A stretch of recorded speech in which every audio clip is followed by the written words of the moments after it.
Salut à tous, c'est Flippies. Aujourd'hui et pour la première fois, je vais vous parler de Pokémon. Pour être plus précis, je vais surtout parler de la série et de son héros, et surtout pourquoi cet animé a choisi Sacha et pas Red.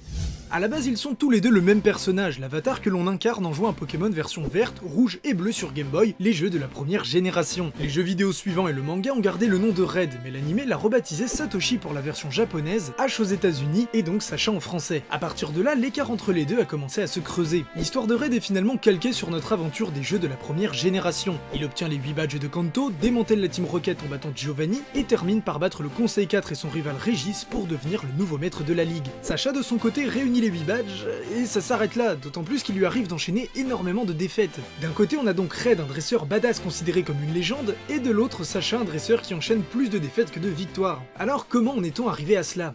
Eh bien le mot légende pour Red n'est pas anodin, puisqu'une fois son aventure terminée, il disparaît de la circulation. Gold, le héros de Or et Argent, le retrouve pour l'affronter, mais on ne le revoit quasiment plus. Red est présenté comme l'ultime dresseur, le meilleur des meilleurs, et du coup il devient pratiquement impossible de créer de l'enjeu avec un personnage aussi puissant. Et à mon avis, les créateurs de l'animé l'avaient bien compris. Une fois l'aventure de Red terminée, il aurait fallu changer de héros pour recréer de l'enjeu et de l'empathie pour ce dernier, et donc de l'intérêt pour la série. Je pense qu'on kiffe tous un minimum Red, mais le voir poutrer tout le monde pendant 1000 épisodes, ça a de quoi lasser. D'où le fait, je pense, de se rabattre sur un héros de nerf qui ne gagne pas à la fin de la Ligue Kanto afin de pouvoir le réutiliser dans les saisons suivantes. Mais du coup, pourquoi avoir voulu le même héros sur toutes les sagas? Digimon, son rival des premiers temps, l'a changé par exemple. Tout le monde se souvient de la saison 1, de la 2, et après c'est un peu plus compliqué. Les nouveaux spin-offs recommencent tout juste à être traduits en français. Autant vous dire que la nouvelle génération a peu de chances de connaître la licence. Pareil avec Yu-Gi-Oh! Tout le monde connaît Yugi, c'est la base. Jaden, ça parle encore à pas mal de monde, Yusei c'est chaud, et après c'est mort. Ici aussi les nouvelles séries sont traduites en français, mais uniquement que des morceaux de saison, et en plus sont très mal distribués. Et on peut aussi appliquer ça à Beyblade qui change de héros à chaque nouvelle série. La perte de popularité de ces séries ne s'explique pas uniquement par le choix du héros, car il faut prendre la licence au global, mais je pense que ça y contribue. À chaque fois qu'une licence relance une série, tout repart à zéro. Les spectateurs perdent alors tous leurs repères et il sera difficile de les réimpliquer émotionnellement dans une nouvelle aventure telle qu'un Yu-Gi-Oh! Arc V ou Beyblade Metal Fury. L'ancienne génération n'aura donc peut-être pas spécialement envie de se lancer dans une nouvelle série, et la nouvelle génération quant à elle n'aura peut-être jamais d'intérêt pour les précédentes saisons. En revanche, Pokémon a trouvé la parade avec Sacha, puisqu'au bout de 20 ans on ne regarde plus Pokémon Advance, XY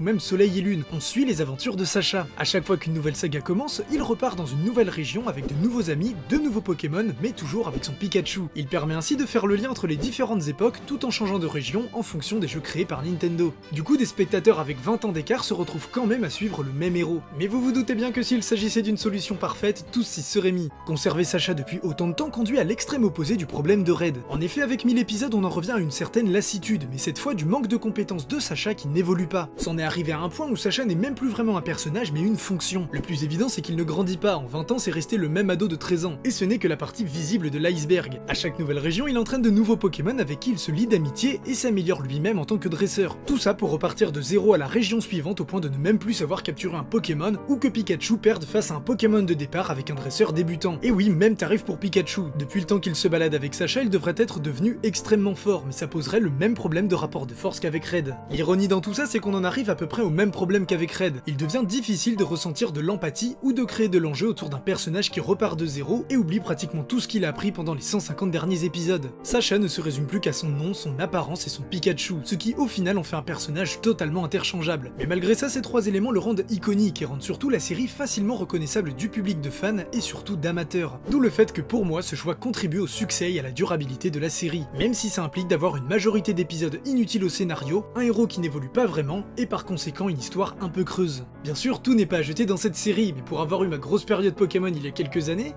je peux vous dire que c'est très frustrant de voir cet animé faire du surplace. Heureusement, la licence a déjà commencé à proposer quelques alternatives, parmi lesquelles Pokémon Origins, Pokémon Mega Evolution et Pokémon Génération. Origins est une série courte de 4 épisodes retraçant les événements principaux de l'aventure de Red, notamment son affrontement contre la Ligue et Mewtwo tout en y incluant des Mega Évolutions. La série Mega Evolution justement se déroule dans le même univers que celui de la série principale. Elle met en scène Alan et son Dracofeu enquêtant sur les Méga Gemmes. En 2016, la série Pokémon Génération avait également vu le jour et avait proposer plusieurs mini-épisodes sur les moments forts de la saga. Mais tout ça ne sont que des extraits de ce qu'on pourrait vraiment avoir. Une nouvelle série longue découpée en arcs et nous proposant les histoires des héros des différentes générations, comme le fait le manga Pokémon La Grande Aventure. Cette série ne remplacerait pas forcément la première et pourrait surtout être beaucoup plus condensée, tout en développant plus que Génération et Origins. D'autant plus que repartir à zéro alors qu'il y a déjà 7 générations de Pokémon et de scénarios permettrait d'installer une intrigue sur le long terme et surtout un univers plus cohérent. Enfin bon, on a le droit de rêver, peut-être que cette série verra le jour dans un avenir proche. Pour en revenir à Sacha, l'idée de base n'est pas forcément mauvaise et elle est surtout justifiée d'un point de vue marketing pour la licence. D'où le fait que Red n'ait jamais vraiment eu droit à sa série. Et au final, c'est peut-être ce qui a contribué à faire de lui une légende. Mais ça, on ne le saura jamais vraiment. Maintenant, à vous de jouer en commentaire. Êtes-vous plus Red ou Sacha? Et surtout, avez-vous envie de voir une série Pokémon qui changerait de héros en mode JoJo's? Si cette vidéo vous a plu, vous pouvez nous soutenir sur Tipeee, le lien est en description. Nous, on se retrouve pour de prochaines vidéos.